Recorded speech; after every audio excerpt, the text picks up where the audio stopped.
Are any of you people members of the World Future Society? I'm sure most of you heard of Arthur C. Clarke. Will you raise your hands? Good. He said that if he wrote a book that everybody enjoyed and understood, he said he wouldn't be saying anything new. Think about that. What I'm going to talk about is going to change some of your lives, the way you look at yourself and the way you look at the world around you. The subject matter is not the kind of matter you get from ordinary sources or books. So I would like your participation in an experiment. And some of you might be able to tell what it is that I draw on the board before I finish. And if you know what it is, interrupt, say, I got it. So I'm going to start. Can all of you see the board? I don't think I can make it with this.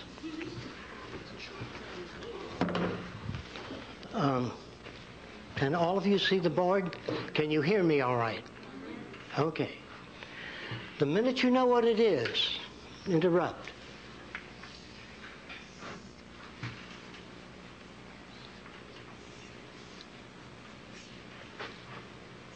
Sinking ship, the Titanic. What is it? Titanic. Okay, great. Now, if he didn't call that, remember there's no ship there at all. There was enough bits for his associative memory to put that together. Now, you know that's not a ship. Now, what is this? Some of you older people might guess this. An alarm clock. Who did that? You are amazing. That's no... Where's the alarm clock? Well, anyway, if she didn't call that, if she wasn't able to call that, I would have put the legs on it and the clock and Hamilton watch coming, until somebody called it. Now, there are still some that cannot see the ship. So I would have gone all along, put all the windows in, Titanic, everything, till somebody got up and said, yeah, Titanic. Well, this is an attempt to prove that all of us are capable of making decisions and arriving at a conclusion without all of the information prepared for us. That is a unique quality in human beings. We can put things together, and we do not require the accumulation of a great deal of information. In this system, if you understand this system quite well, who would you say this is?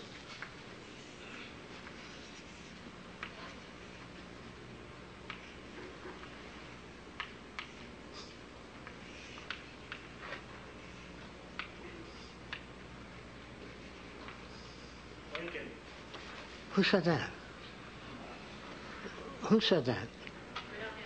Lincoln. I don't see Lincoln, but it's Lincoln. It would have been Abraham Lincoln. When I got through with it, I would have gone on with the beard and all of the stuff. So this is just to prove that people can put something together. And I'm going to try to explain to you just what creative thinking really is. Now, I'm going to use old language, the language that I use with people who are not familiar with this way of thinking. The old language is that people can think and reason. I do not believe that is possible. I have many inventions. I've worked on many different things. But I do not believe that human beings can think or reason. This is what I do believe. By the way, you don't have to accept anything I say. During the question period, don't be polite. Come at it from all angles. Break it down if you can. This helps me, and it helps you. So when I talk about thinking and reasoning and putting things together, we're talking about the forces that shape human behavior. I believe that all human behavior is lawful. That the reactions and values that all people have are perfectly lawful to the environment that they come from.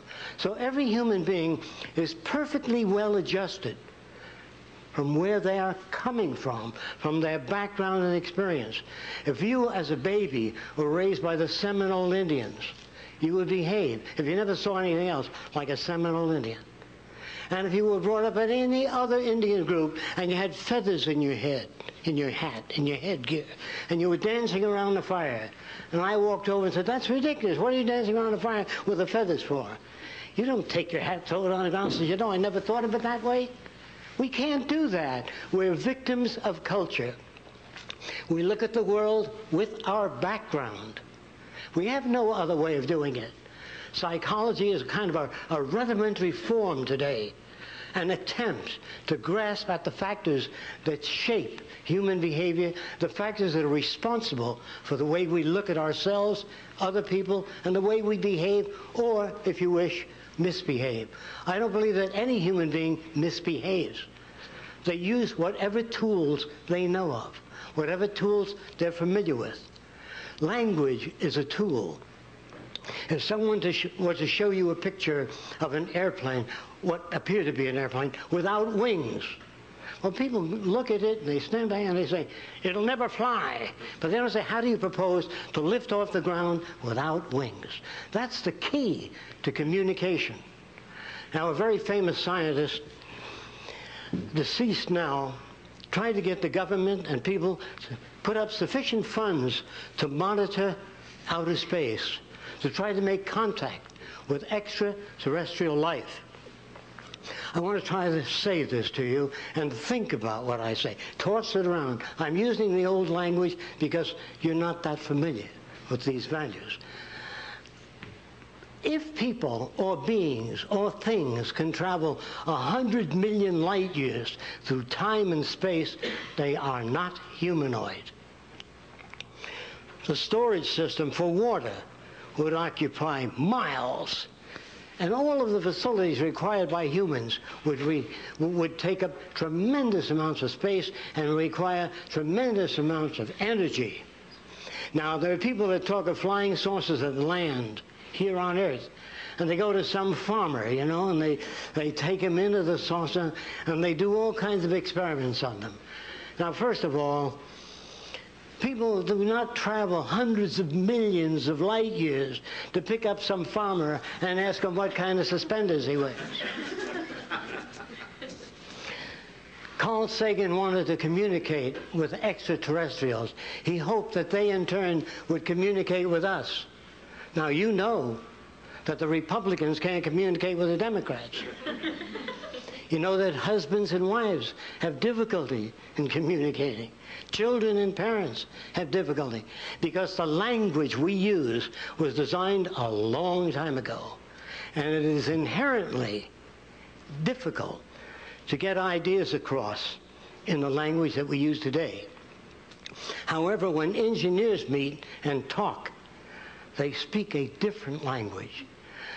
One engineer might present a very thin cable and says, "This can support 5,000 tons. And the other engineer says, "What's its tensile strength?"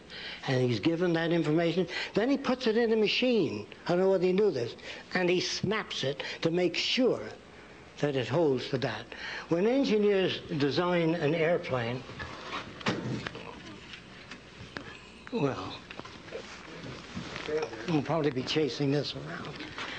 They do all the calculations. This is a front view, a very rapid drawing of a front view of an airplane. They do all the rapid calculations, and they figure what that wing will be able to support. And after all their calculations, and after they're certain, they then pile sandbags on the wing. Did you know that? Until it breaks off to make damn sure that it does the job. Now, that does not exist in everyday language. In everyday language, you don't have that ability. When an engineer meets another engineer, he says, "I can illuminate an area with this tiny point of light that has 50,000 square feet. The engineer says, "Well, that's not possible." He doesn't talk like that. He says, "How do you power that unit? What kind of voltage does it take? How do you illuminate that spot?" They ask questions. The average person, "Yeah, nah, not in 1,000 years." That's been around for a long time. That is a language of war, of hatred, of bigotry, of prejudice, the inability to ask questions. And we've got to be very careful about that. And at one lecture I remember at Princeton, I was trying to say that human beings cannot think or reason. This is a psychology department and sociology. Well, one of the individuals stood up, one of the staff, and he said, all right, where did the camera come from? There were no cameras at one time. Someone had to think about a camera. He just doesn't come out of the thin air. And after doing a lot of work, many years ago in ancient Egypt, or if you live out in the country, or have lived out in the country, if there was a hole in the barn wall, that is, a nut was knocked out, the cows on the outside appeared on the wall of the barn, upside down. And in Egypt, you went in this dome to see the upside-down world. There was a little hole here, and the daylight came in, and you saw people walking upside down on the wall. How many of you have experienced that kind of phenomena? That is essentially the box hole camera. A camera, the simple camera without a lens, is just a little hole in a box. And somebody said, well, how can I see that image? And they used a transparent membrane back here, and they could see the upside down head or a person or a cow. And they asked this question, if only I could retain that image. Well, that isn't the answer. That's just a question. I wonder how I could retain that image. So, years before that, the American Indians and other primitives have taken tapa cloth, or they'd weave natural materials into a kind of a fabric. And then they would take berry juices and dye it different colors. Sometimes a leaf would fall upon that surface, and after the sun dried it, they had an image of the leaf.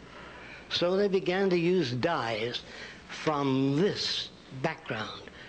That all human beings, to understand me better, the first human being that jumped off a precipice with wings, he died. And his brother-in-law wrote, next time, make the wings larger. No one starts out right away and solves a problem unless you have a tremendous background in many different areas. Well, the next guy that jumped off, he jumped off with the larger wings. And he flew a little, and then they went.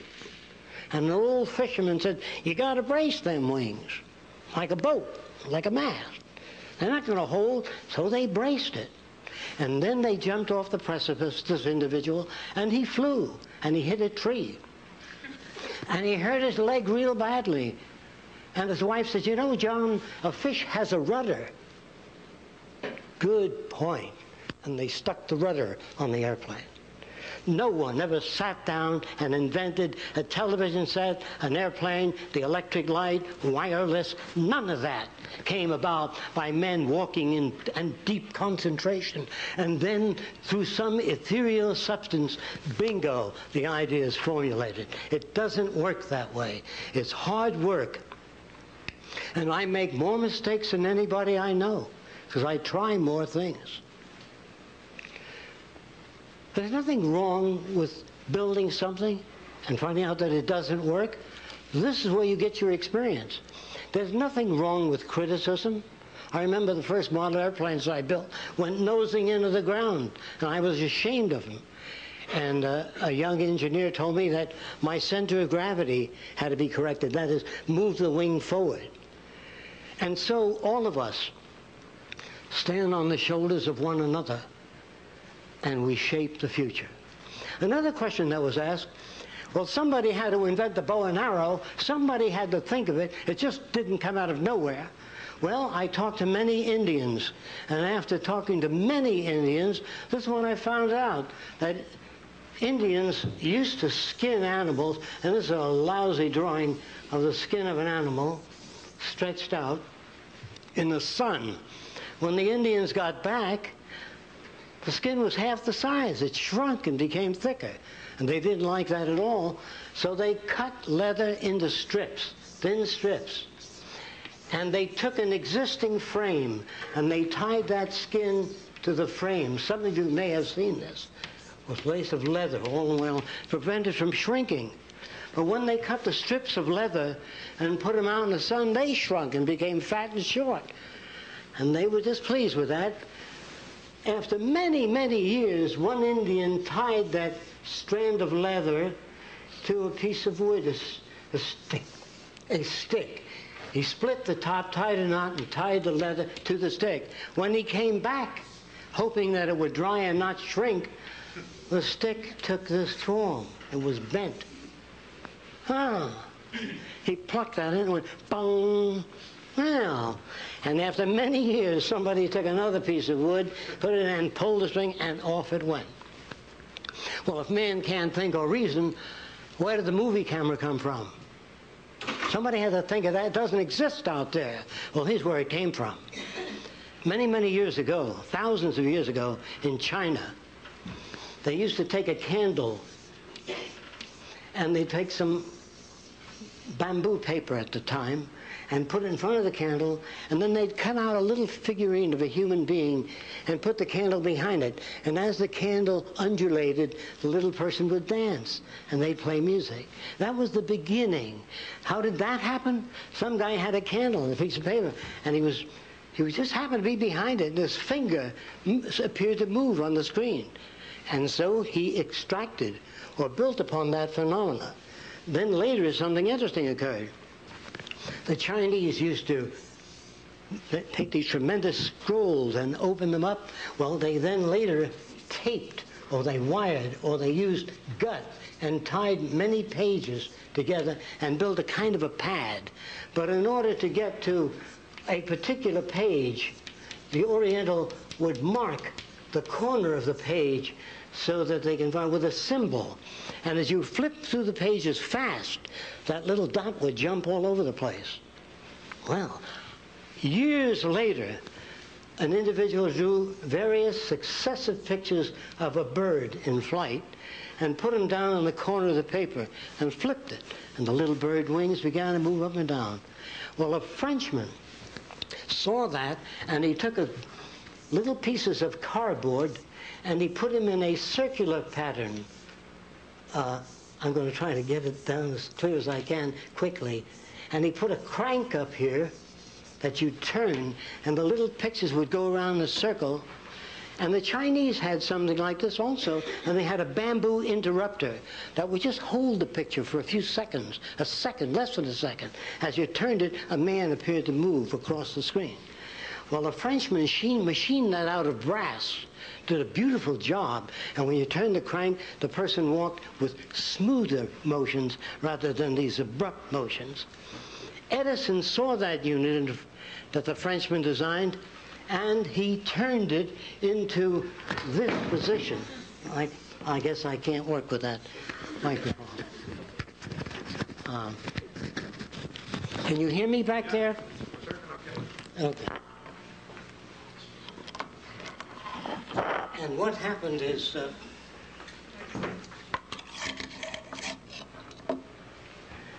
he turned it into a vertical position, and all the pictures were set in a circular fashion. And you turn the crank here. Excuse me. They won't get the audio on the camera. Oh, I'm sorry. Why don't you just put it in your pocket or something? I'll try. Or hook it to your waist. Slip it in your pocket. Thanks. Roxanne is my associate. She works on all the buildings and all the things that we've developed in the Venus Project, which I'll talk to you about later. And Edison purchased this, put a magnifying glass in front of it, and you put a nickel in, and you turn the crank, and you saw people moving. A bunch of still photographs. It was a long, slow process. No individual invented the camera. A little bit here, a little there, added to that, and eventually the Wright brothers read about experimental aircraft, where thousands of people died trying to develop a flying machine. And after picking up bits of this information, including man-carrying kites from China, thousands of years ago, and they built the first flying machine. And they were called the father of flight. Again, there's no father of anything. You may take an idea so far, you add to it, and gradually it's built up. A genius. A genius is a person that has been exposed to many different systems, and therefore they can come up with a wide range of solutions. A man like Leonardo da Vinci, You think that he just evolved out of nothing? He spoke to people that were interested in mechanics in his time. They gathered and they shared ideas, but you only hear of Da Vinci. Unfortunately, guys like Nikola Tesla, Edison, all the great innovators of the past have been influenced by other people. And the mythical structures that we build around inventors, that they inherit special abilities, they are geniuses, or they're in tune with the infinite mind, and the ideas somehow filter in. Well, this is the kind of nonsense. It's the same story about, is there intelligent life out there? The real question is there intelligent life here? We don't think so, not yet. I'm serious, I'm not kidding. What is intelligence? Well, the ability to reason things out. You can't have that ability unless you've had experience in particular areas. An Eskimo never dreams, I repeat this, of walking on a palm-fringed beach. Can you understand that? It is not possible unless he has seen motion pictures or something about the beach. It is not possible for any human being to build a frame of reference of any kind without experience. I know where every invention I ever made came from. I know the influence, the books I've read, the people I've known, everything that shaped those values. And sometimes people say, well, when did you think of that wonderful idea? It was February the 1st? No, it's cumulative bits of information that we put together with experience. So all of the artificial structures and artificiality of all societies, they are all primitive today. They are all backward. The very fact that we use political systems, the very fact that there are Democrats and Republicans and notions about how the world ought to be governed. Now, scientists could not do a thing with that. If you want to put a man on the moon, you have to know what the distance is precisely. You have to know how much material you're lifting up toward the moon. You have to know how much force a human body can stand. Well, to start with, they don't have that information. So they build special devices, a big centrifuge. They put a human being in it, and they whirl it around. They say, how are you doing? And the guy conks out. And they say, well, this is how fast you can rotate certain groups of people. And they build data, and from that data they plan the moon voyage. The question then is, what kind of world do we want? How is it that we want our social system to operate? What makes criminal behavior? What are the factors that make a Jeffrey Dahmer? I'm sure you know who that was. Before Jeffrey, there was Albert Fish. I don't know if any of you remember Albert Fish. Albert Fish was a fine-looking gentleman. He ate 45 children. Well, you wonder, how can anyone do that kind of thing? I'm going to try to give you some idea of the background of Albert Fish. When he was a youngster, about 10 years old, he was touching his private parts. His mother was an old-time Baptist, and she says, you are going straight to hell. You will burn eternally. And that kid, Albert Fish, stuck needles into his genitals because he didn't want to burn in hell. And he took other children into empty lots and cut off their private parts because he wanted to save them. If you're brought up in a distorted environment, which we all live in today, any judge that raps the gavel and says 30 years is an ignoramus because he has no idea of the factors that shape human behavior.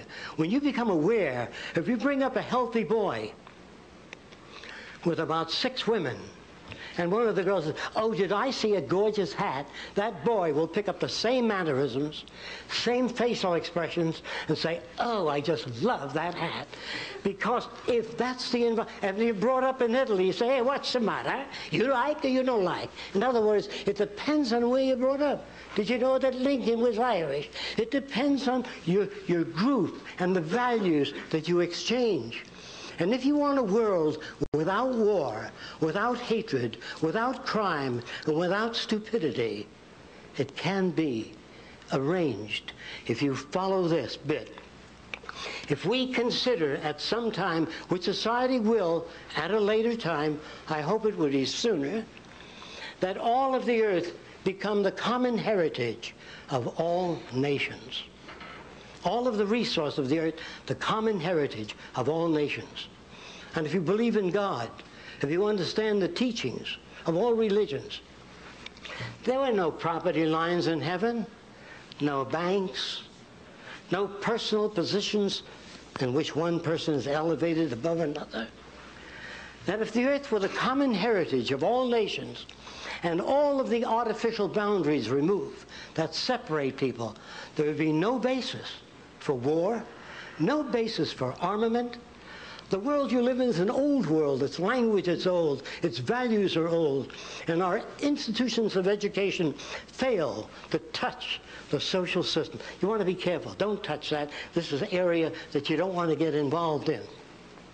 Well, in order for you to grow, in order for you to make the world a better place, you have to face this situation. I don't say that people are going to sit back and do that. According to all historical records, no civilization, anyway, to my knowledge, has ever sit back to plan the future. Exactly what we're going to do, how we're going to live, how we're going to work out transportation. No, we just build highways all over the place. Although you go to school and you learn something, you learn that a straight line is the shortest distance between two given points. Well, look at a road map of the United States, and I think you'll find spaghetti all over the place. Rarely do you see that. Look at your cities, every building a different size and shape. This does not express individuality. It's utter chaos. At 4 o'clock, all the cars come out of this building, and they can't get across that bridge. So you've got to build another bridge. So you elect people to political office that are totally incompetent. They are neurally bankrupt. I don't care whether you're Democrat or Republican. They don't have the value system to solve these problems that exist. They are not educated in that way. They're brought up with a uniform set of values. And they go out into the world, and this was a sad story of coming events. There are computers today, there are machines in existence today that can handle 500 trillion bits of information per second. No human comes anywhere near that. And you think that in the next 15 or 20 years there's going to be people in government? No way. For example, if you took a group of computers and arranged them in a special fashion and ran the electrical tentacles out to the agricultural belt with probes into the soil, when the water table dropped, that would turn on the pumps and bring the water into the area. If the nutrients changed, it would pump nutrients into the area. What kind of world do you want? I don't think any of you here, maybe a few of you, might remember when human beings used to operate elevators. They'd turn a crank. They never quite got to the floor. Up and down. Finally, they became automated. Step back. It's a lovely day today. How are you, Mr. Jones? If they scan your face, and they'll take you exactly to that floor. After that comes the transveyor. An elevator that moves up and down, sideways, all directions. You get on it and verbalize. I want to go to the art center, music center. And it'll take you there. The kind of world you live in and the automobiles that exist as transportation units are dangerous because they have a bumper in front and one in the back. And I'm sure that if an extraterrestrial visited the Earth, they say, what are those shiny things in front and back of the vehicle? Well, they're bumpers. They prevent damage. Well, don't you ever hit on the side? Why isn't the bumper all around the car? And then they came with the airbag. And they put an airbag in front of you. If you get hit on the side, your head goes right through the glass. They had a long time, the automobile companies, a long time to solve those problems. And then you see motorcycle policemen pull over.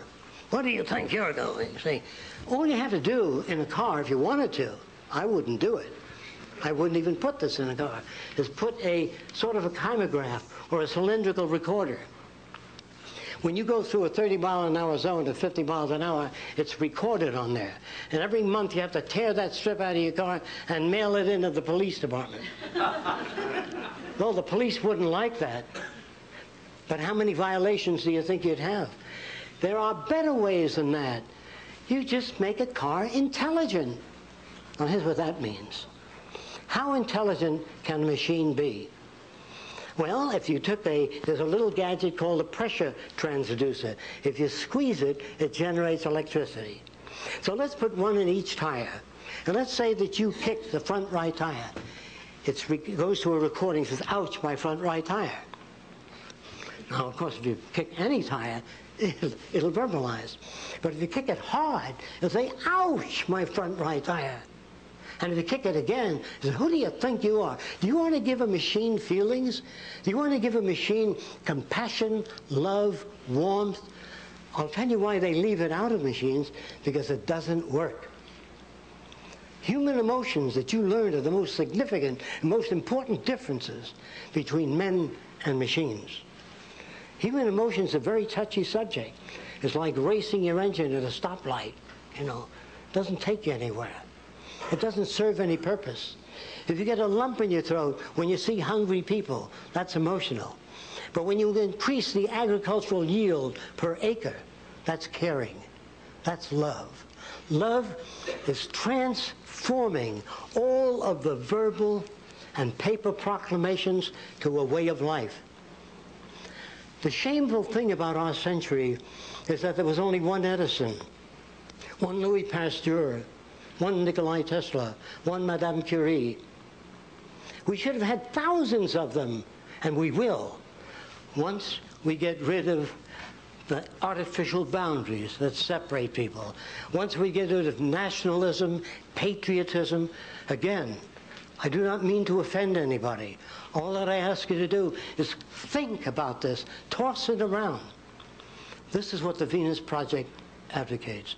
The Venus Project is a design for a culture in which we bridge the difference between all nations. How is that done? By a universal language, the blueprint. If you open a blueprint in Japan, they know what you're talking about. If you write a prescription for England, Japan, France, the pharmacologist understands that. There's no discrepancies. There's no ambivalence. I wonder what he meant by that. It's clear. The language we use daily is not. The language of warmth and love are verbal excuses and verbal outlets for some people for avoiding their responsibility to make the world a better place for everyone. The smarter your kids are, the richer my life. Every kid on corner shooting up drugs, going nowhere, you're going to have to pay for in the future. Therefore, it is efficient and functionally selfish to build a better world for everyone. If you try to do it, people come to me all the time and they say, can you design a city with a wall high enough so when the U2K problem comes, or if the system breaks down, or the banks fail, we will be protected? I said, sure, I can design that, but there are people that will drive by with launching mechanisms right over your little wall. There's no place you can hide. We have 25 acres. People call it Eden 2. It's beautiful. But if the bottom falls out of this culture, there will be people at my front gate with children. How about some food just for the kids? The next day, 50 people. Everything looks solid to you. Everything looks solid and stable. And the future looks promising. But here's the truth. I have seen an XY plotter. That is a machine that moves in 3 dimensions. They put a scalpel in that machine and an X-ray of a brain tumor. And this machine removed the brain tumor on a cadaver in about 1/10 the time. And doctors think, oh, just the industrial work on the production line. He's on the way out, but not me. I can think. Now, let me say this again. The typewriters that work the speech, today you talk to your computer and you get a type, and also corrects your English, restructures your sentences, makes recommendations. How much longer do you think people are going to be in positions in industry and government making their own decisions. We don't believe that anyone ought to make decisions. We believe that people ought to arrive at decisions. Now here's what that means. You go across the country and pick up samples of the soil from all over the nation. You bring it to Central Agriculture, analyze that soil, and then turn to your health department and ask them what people need. Manganese, whatever they need. And what is this soil good for? What should we grow? Tomatoes, and then rotate the crop, move to something else. That's what I mean by surveying the conditions. Not, what's your opinion? What's your opinion? Democracy is a crude and vulgar system, and should have been phased out centuries ago. But we don't have enough outside points of view on radio and television. When I talked this way on the Larry King show, he said to me, just a minute, I depend on those people that you're attacking. I wasn't attacking the automobile companies. I just said that if you did that, it would be safer. If you put proximity units on automobiles, most of you have them in your home now. When you walk over the building, the light goes on. That's a proximity unit. Put that in your car, and if you're backing up and a child is crawling behind you, it stops, no matter how much you step on the gas. I don't want any sign slippery when wet. I want an abrasive put in the highway and take that sign down so it's not slippery when wet. I don't want to say to kids, stay away from drugs. I want to make life so interesting for people that they don't want drugs. They don't want to dull their senses. They want to become keen, and they want to become fully aware, I'm using older language, and conscious of their surroundings. It is painful to deaden your awareness when life is beautiful, when what you do goes out to people and makes their lives better. In one session at Princeton, I changed the values of many people. They walked out discussing this for years thereafter, and I still get letters today. I went into an area of New York called Hell's Kitchen. The kids there were considered very bad. And the social worker used to wear a necktie and eyeglasses.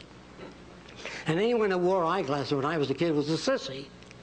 And when you wear a necktie and a suit, and you're talking to these kids in rags in the slums, they look at you as an outsider. You're unacceptable to them. So I put a wire recorder out in the front office. And after the social worker talked to the young boy, by the way, they made guns out of water pipe. And you go, how many of you knew that? They didn't go and buy guns. They made them.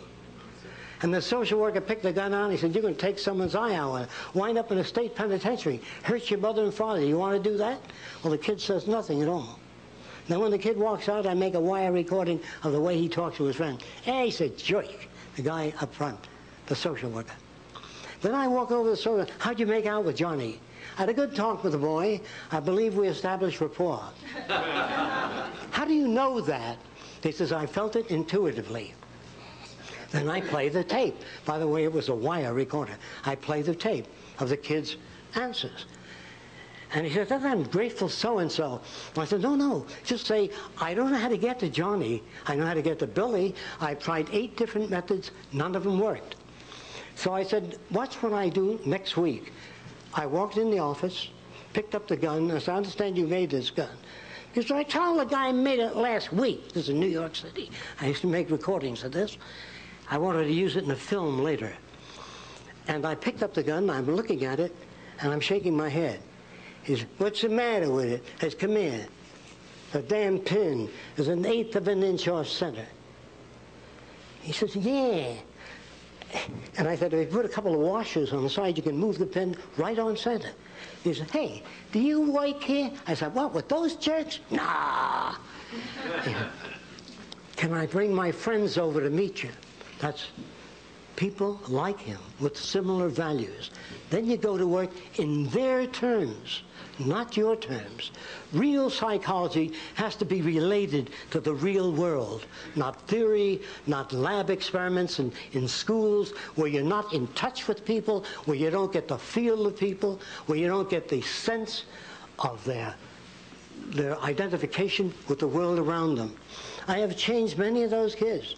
And I brought a gun in for them to look at and said, I made this gun. Wow, they said. I sure would like to be able to make a gun like that. I said, well, I can help you do it. You can Well, what do I have to do? I have to learn how to draw a front view of a gun, a side view of a gun. I know I'm going fast and over a lot of drawings. You have to make 3 views to the gun so it can be made. He said, you know, I'm going to learn to do that. So I set them up on a drafting table, and I took them from guns to water skis to other things. Today, a lot of them are engineering draftsmen. Because they told me that the kids, they only had an IQ of 24 or something. You can't get to them. Well, I said to one of these kids with an IQ of 24, suppose you wanted to rob that jewelry store across the way. How would you go about it? Any way at all. Well, I said, I'd throw a bag of fecal matter in there, and the guy gets mad at my friend, and he runs over, and I clean off the counter. That's where they live. I suppose you wanted to rob the 3rd story. No ladders, no ropes, no weights. How will you get up to the 3rd story? Well, after several days, one of the youngsters came up with a piece of wood. He didn't even know what a wedge was. And you see that hunk of wood? I can stick it in the bricks, and it gets tight no matter how far the bricks are, see, from one another. And I can climb up the god. He didn't use that language. He used much stronger language. I climb up the building and take whatever I want to take. That's how I do it. Well, how do you give people an IQ test that come from a different environment? How do you know what they sense? Do you think that the formalist who tries to structure the nature of intelligence, the nature of creativity, without being creative, can do it? Well, in order to teach children how to become creative, I make a Martian out of rubber with eyes on tentacles and a pointed rear end. And they look at it and they say, nah. And I say to them, what good are 3 eyes or 4 eyes on tentacles? Eventually, we need to look at the back, the front, the side, the top at the same time. And what if the guy had 6 arms? Well, he can shave, read a book, eat a donut, and drink coffee. Instead of, as we're brought up. If you met a Martian, they had an opening on the ear. So, what's that? Notice the attitude? What is that? Well, if we eat anything that's bad for us, it's ejected right away. Not in your system. It goes through your whole system. So you're taught in medical school how wonderful the human body is. How wonderful it is. This isn't true at all. That you're indoctrinated to a set of values that are unreal. And in order for me to get these ideas out there, it's extremely difficult because we need films, we need equipment in order to do that. What the Venus Project has to offer is a way of life without ambiguity, a language that has a much more precise form of communication, to change the relationship between people, where the male and female are not given separate roles. Where the female can say, I want to be a biochemist or a physicist, and she goes that way. When you hand a girl a doll, you're placing a set. You're beginning to manipulate the people. Everybody's afraid of controlling human behavior. You're always controlling behavior. When you pick up your little girl and say, don't play with that little Lutheran boy across the way, and you put him down again, or don't talk to that little Catholic girl across the way. Well, you're always indoctrinating children. Who loves you more than anything in the world? The candy store man. No, your mommy and your daddy. See, indoctrination continuously. And then all of us together sing, we are free. Let's go. We are free. So beware. Whenever you hear of freedom and all that sort of thing, watch out. Because a real free society, the closest I've ever come to it was in Polynesia. I lived in the South Pacific Islands for a while, and the natives gave me bananas and coconuts. All that. They were very generous, and they had no word for work. Would you believe that? They went fishing all day, they played, they had luau's. And they said, Jacque, you know, what you want? And I said, well, I would like an outrigger canoe. And they built one for me. A few days after they brought it to my hut, I heard some rustling outside, and they were all carrying the canoe away. I said, what's going on? Said, you no use. It was a different value system. Now, the men and women walked around nude on the island when I got it, a long time ago. And I never saw a native poke another native, hey, get a load of that chick. None of that. None of that. They looked at the eyes of women when they talked to them. Never, hey, look at that. Never at the legs. The motion picture cameras and all your movie theaters are dollying up and down the hindquarters and all. And you wonder why men are like that? They are not like that. They are made like that by culture. Then the missionaries arrived. And the little girls used to come to church, you know, innocent, listening. And they put the T-shirts on them. And the girls had no idea why they were putting T-shirts on them. What's it for? It's like me covering your nose. You can't go into a room big unless your nose is covered. Well, the girls cut 2 holes in the T-shirts and came to church. So, we're dealing with many different cultures, subcultures, and values. Our culture, if we are to grow and build a civilization worthy of humankind, we have to have a quantum jump in the way we look at our world, people, and ourselves.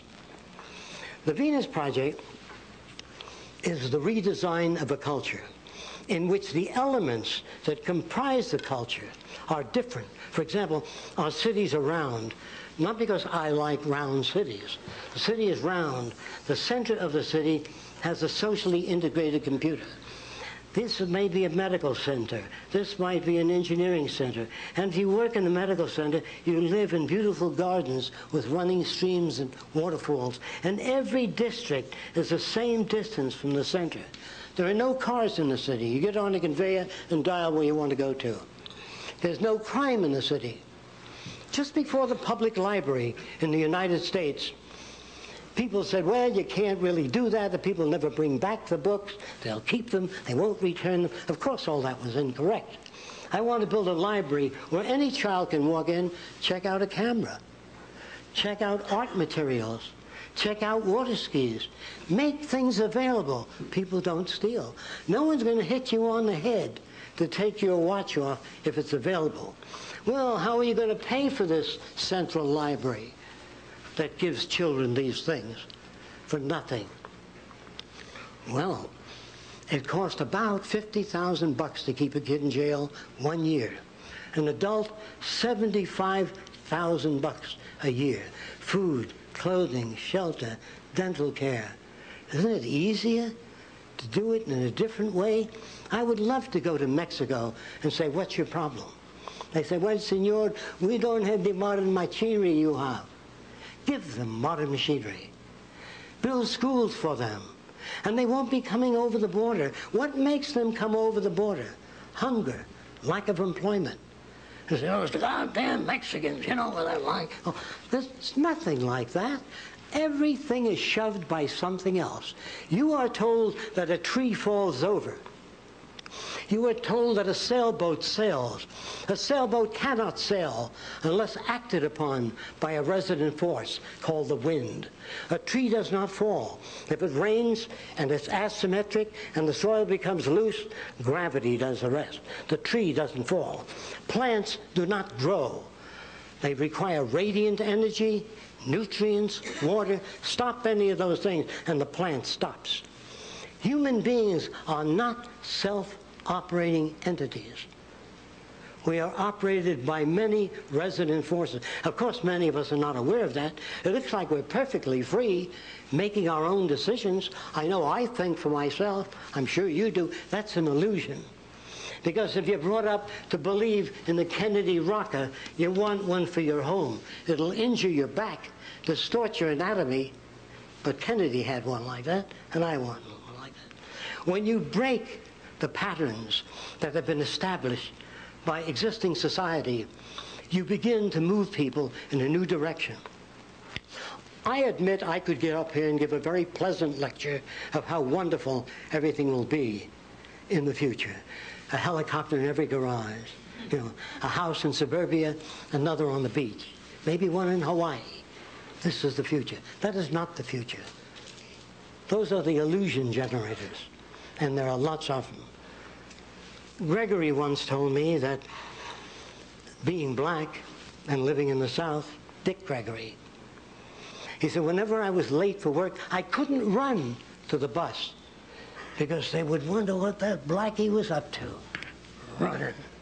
See? In other words, we project our value system into others. We project characteristics into others. We have to find out what we are really like. Now, many people tell me they want to find themselves. Well, this is another ridiculous thing. Who are you going to find? Some jerk at 18 and a different value system at 23? You can never find yourself if you read, keep up with new ideas. What self? The self of 20? When I was 15, I was a jerk. And as time went on, I learned more about many different things and knew how much I had to learn in order to move forward. There is no finding yourself. People come over to me and say, I want to know how I relate to the cosmos. We don't even know how a single cell splits. And they want to know how they relate to the cosmos. What a bunch of verbal crap.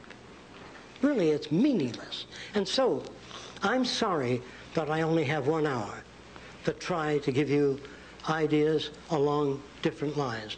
Generally, it takes seminars. It takes a lot of demonstration and films. I did not mean to offend any of you. I hope that I didn't. Thank you for your time.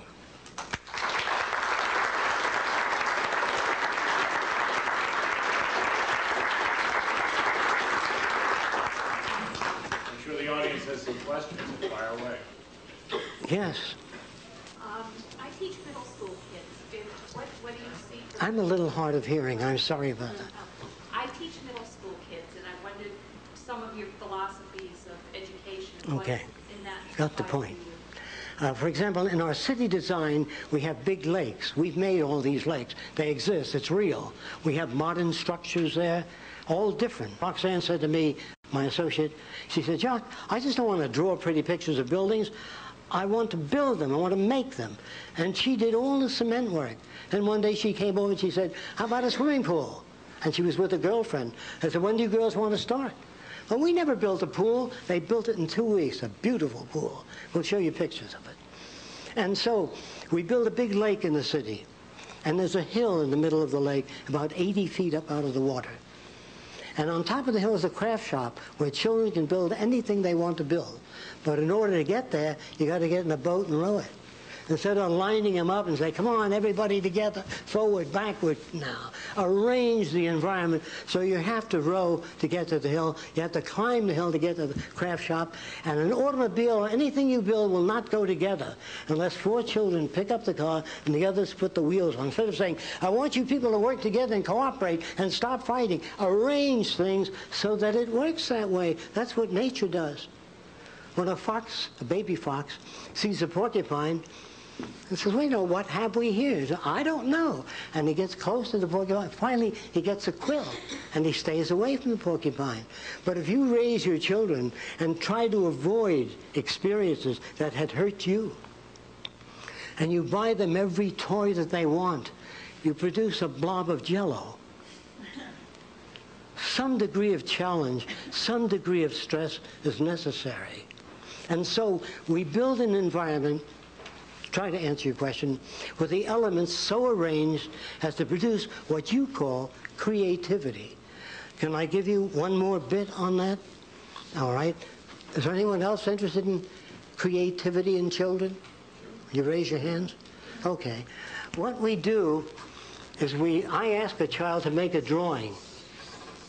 Anything they want to draw, and this is what they usually do. Can everybody see the blackboard? Well, I'll draw it up here.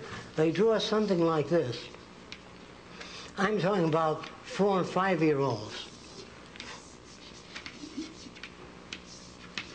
And then they draw something like this. And then most of them do something like this. I'm sure you've all seen those drawings. In fact, I'm sure many of you draw that way today. And so the teacher gives them some crayon, and they color it, and she hangs it up. This is little Billy's drawing. But when she tells Billy that this is the way we spell cat, and Billy says, I see, and he comes back with something like this. Can you see that? The teacher says, that's wrong. That isn't wrong. Most of it is appropriate. It's just this that we change. So I say very close. We just substitute this with something like this. Then the child comes back again with something like this. I say, much closer, much better. Only we turn this around so you can put the A inside of it. Say whatever you have to say to get the idea across. Instead of saying, well, that isn't what I told you. Well, you're just using that child as an outlet for insufficiency. Then I do this with the children. I have them draw the letter T. And I say, which one of these look like a peach pit? The child generally picks this. I say, those of you back there, I'm sure you can't see that, and the blackboard is fully cluttered, and I don't have, here, I'll try to clear an area where most of you can see. The child draws the letter T, and he draws a peach pit in the middle. Then he draws one peach pit here and one there, and he takes out the middle peach pit. Then I say, what is this? They say, that's a bunch of birdies flying. I said, good. You move down a peach pit and a half and draw the letter V upside down. And the child draws the letter V upside down. Then he draws a birdie under the V, one peach pit down, like this. And then he joins another birdie to that and a half round beneath that and one peach pit above. He does this. And then I say to the child, what is this? That's a heart. I said, good. Half a heart from the top of the eyebrow to the bottom of the nose. And they move from that offensive drawing made by the child to this in less than a half hour. And I'm talking about 5- and 6-year-olds moving into this realm, drawing sports cars, turning them around. And we give them crayon and chalk because we want them to bring out their artistic ability. You can't bring out anything if there's no basis or structure for it. If you sit in the woods and meditate on your navel for 3 years, you'll have a tremendously clear picture of the navel and nothing more. So you have to work to get information. You have to arrange things so that it generates what you call creativity. Now, a psychologist in one session said that, well, I know 2 children that came from the same environment, and if environment is everything, one turned out to be a gangster, the other a minister. If environment is everything, how do you get those differences? The minute you pick up one child and start playing with it, and the other stands there with that lip out, you're making jealousy and envy. There's no such thing as the same environment. So when I pick up my little girl, I pick up my older little boy. You never work with one child. Why can't you keep your area clean? Your brother does all the time. You leave all your things around. Well, when he trips and falls down the stairs, his brother smiles, an inhibited smile, of course. But he does smile. So we build these artificialities in the world we live in today. We've got to interfere and change things.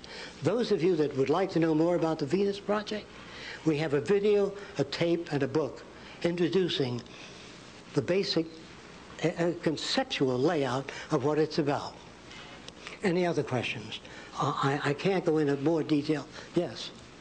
I find your views about the future interesting, but how do you account for human nature? How do I account for what? Human nature. Human nature. Human nature is the way people have found other people to behave over many long years. They appear to manifest greed, jealousy, envy, even animals. If you take a cat and put it on your lap in the presence of the dog may growl. And a psychologist, that's what I mean by the nature of the beast. So I said, come on down to my lab in about a week. So I picked up my cat, put it on my lap, and the dog's tail starts wagging. Because you reinforce the dog before you pick up the cat and put it. The cat is a threat to the dog's security. The dog wants you to pet it, not the cat. So You give the dog these ambivalent feelings. But you can have 15 kids in the room without jealousy, without envy. It is not human nature. It's human behavior that's shaped by culture. Like I said, if you were brought up in China years ago, you'd walk with your hands in your sleeves and shuffle and wear a long pigtail. And say, well, that's human nature. That's not. That's the influence of environment on your behavior. Dancing is the same thing. Dances change over a period of time. Music changes over time. So there is really no human nature. Think about it. Toss it around. There is varying degrees of human behavior. If we wish to understand the factors that generate our value system, that generate the way we look at the world, you have to go back in time and study these things. I'm sorry, again, I can't go into much more detail, just a general overview of the Venus Project. Yes? You mentioned a universal language. Are you speaking about something like Esperanto? No, that wouldn't do. Or interlingua? Yes. No, that wouldn't do. The language has to have a physical reference. In other words, that means that, suppose we took some tungsten and hit it with high-pitched sound, and bouncing off that tungsten, a pattern occurred on a screen that looked like that. Now, this was the nickel, and this is the iron, and we learned how to chart that pattern. When you wrote tungsten, you do this in the future. So it's always like chemistry, like a pharmacologist reads a prescription, assuming the doctor's handwriting is good. Looks at that prescription, and it turns out the same product. We don't want individuality in that area. We want uniformity. Is there a place for individuality? You know, in the next few years, the word individuality will go the way all the other crude and vulgar terms went. Individuality, when you buy a Mercedes, if you can afford it, and you turn the key, you want it to start, not sometimes, all the time. And when you turn, you want it to turn. And when you put the brakes on, you want it to stop. So it's called quality control.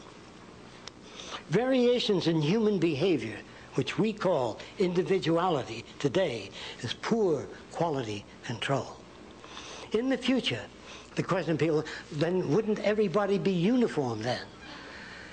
Well, the question of uniformity is essentially this. They will uniformly like anyone they meet, uniformly share ideas and resources, uniformly share knowledge with everyone else, and uniformly courteous to everyone else. That's the only kind of uniformity. As far as the accumulation of wealth, property, and power, this will be considered part of the age of the Bulgarians. To us, this is all normal. This is a thing to do, to become successful. Well, in my early days, I wanted to be successful, and a company came to me and he said, we have a bunch of Mexican women and Indian women that sit at a conveyor belt, and they pick the black beans, and they pick the white beans, throw them in another box, and they said, can you improve that? I said, how far do you want to go? How many beans can you deliver? So what I did in the early days is I built a big bicycle wheel with hollow spokes that turned like an airplane propeller into a vat of beans, sucking up one bean to each vacuum tube. And then there was a photoelectric cell here. If the bean was black, it tripped it with a wire. And as you sit and watch, those beans went up like this in the big vat. And in 8 hours, we did the work that 50 women took 3 months to do. Now, I would like my machines to come in, but I would like them to get a shorter workday, an increase in purchasing power. If machines do not improve the lives of people that work in automobile factories, if they're automated out of existence, so will you be automated out of existence. All of us can be automated out. Roxanne recently had some area, she does architectural renderings, site plans. There are machines that do that some years ago. CAD. There are machines today that make models. If you take a vase and put it on the table and it's scanned, they have a laser beam that penetrates a fluid and solidifies that fluid in the exact shape of that vase. You can do it to England, China, anywhere in the world. And I want to repeat this. Machines today, that is 3 months ago, could handle 500 trillion bits of information per second. I don't care how many humans you get together, there's no place for human behavior in the next 20 years. There's no place for human participation in the next 20 years, or maybe less. No one can predict the future precisely. I am not gentle. I don't pull my punches. I can't afford it. I respect you. I like you too much. I would rather tell you things as they are, not generate additional illusions.